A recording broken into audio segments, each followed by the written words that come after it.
A continuación resolveremos el siguiente ejemplo. Si alfa es un ángulo del segundo cuadrante y si nosotros sabemos que la cosecante del ángulo alfa es igual a 3 partido por la raíz de 5, calcule las demás funciones circulares para el ángulo alfa. Es decir, tenemos que calcular el valor de seno, de coseno, de tangente, de secante y de cotangente para este ángulo alfa en cuestión. Notemos que el ángulo alfa es desconocido para nosotros. Solamente sabemos que ese ángulo pertenece al segundo cuadrante y que la cosecante de ese ángulo es igual a 3 partido por raíz de 5. Otra de las cosas que sabemos es que como el ángulo es un ángulo del segundo cuadrante, entonces al aplicar la regla todas sin tacos, recordaremos que en el segundo cuadrante serán positivos solamente el seno y la cosecante. Bien, usando razones trigonométricas, recordaremos que la cosecante es en realidad todo lo contrario a la función seno. Por lo tanto, es todo lo contrario a la definición de la razón trigonométrica seno de alfa. Recordemos que el seno estaba definido como el cateto opuesto partido por la hipotenusa. De esta forma, entonces, la cosecante será hipotenusa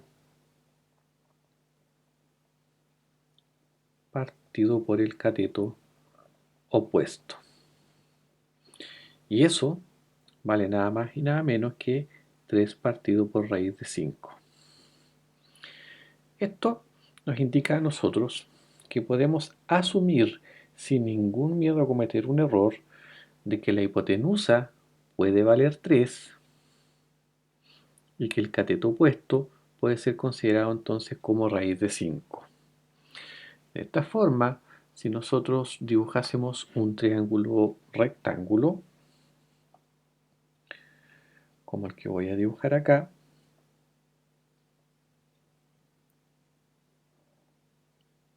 podríamos llegar a la conclusión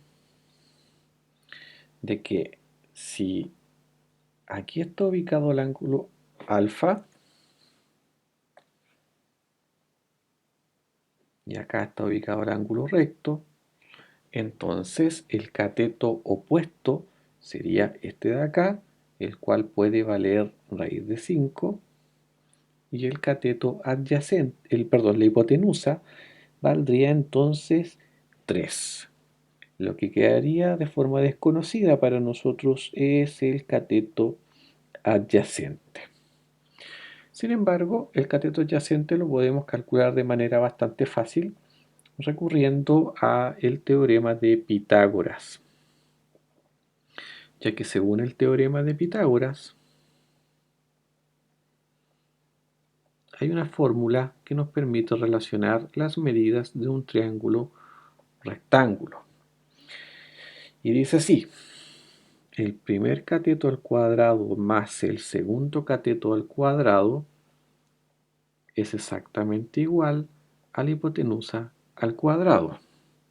De esta forma quedará x cuadrado más 5 igual a 9 o x cuadrado igual a 4, con lo que llegamos a la conclusión de que el x va a valer 2. Nótese por favor que aquí estamos considerando solamente valores positivos, ya que estos valores son medidas y las medidas no pueden tener un signo negativo. De esta forma no es necesario aquí hacer aparecer el valor absoluto y podemos pasar de plano a que el x tiene que valer 2 positivo. Bien, comentarles además que independientemente si el dato que a ustedes le dan tiene un signo positivo o un signo negativo, siempre las medidas de este triángulo rectángulo deben estar con signo exclusivamente positivo. El signo final de las funciones circulares lo vamos a obtener usando la regla todas sin tacos. Bien, de esta forma entonces hemos llegado a concluir la tercera medida que nos estaba faltando, que es 2. Con eso, ya que tenemos las tres medidas del triángulo rectángulo, podemos obtener de manera muy fácil ahora las demás funciones circulares. Comenzaremos entonces con el seno. Así entonces, el seno de nuestro ángulo alfa, que está definido como una razón trigonométrica también, dado por el cateto opuesto partido por la hipotenusa, o si ustedes también quieren, el seno es todo lo contrario a la función cosecante. Esto va a dar inmediatamente raíz de 5 partido por 3. Dar vuelta a la función cosecante o colocar la medida del cateto opuesto, dividirlo por la hipotenusa y recordar que en el segundo cuadrante el seno es una función con signo positivo. Calculamos entonces el coseno de alfa, el cual está definido como el cateto adyacente al ángulo partido por la hipotenusa. La hipotenusa sabemos que vale 3. El cateto adyacente lo encontramos con el teorema de Pitágoras, que vale 2. Y recordamos que en el segundo cuadrante son solamente positivas el seno y la cosecante. Por lo tanto, el coseno tiene obligatoriamente un signo negativo. Calculamos a continuación la secante.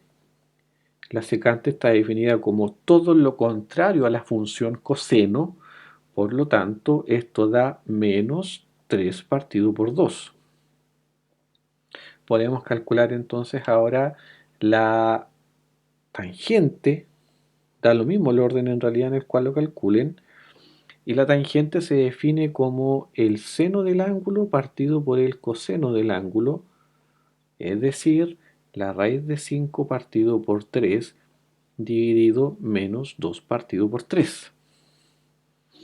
Eso da entonces raíz de 5 partido por 3, recuerden, multiplicado por 3 medios, negativo. De esa forma nos van a simplificar ahí esos valores para que nos quede menos raíz de 5 partido por 2, lo cual tiene total sentido ya que en el segundo cuadrante la tangente es una función con signo negativo. Finalmente podemos calcular la cotangente de alfa, y la cotangente es todo lo contrario a la función tangente, por lo tanto va a dar menos 2 partido por raíz de 5. De esa forma podemos calcular todas las funciones circulares conociendo solo en qué cuadrante vive el ángulo y uno de los valores para las funciones circulares, cualquiera de ellas, en este caso fue dada la cosecante. Bien, eso es todo por este momento. Nos vemos en un siguiente video.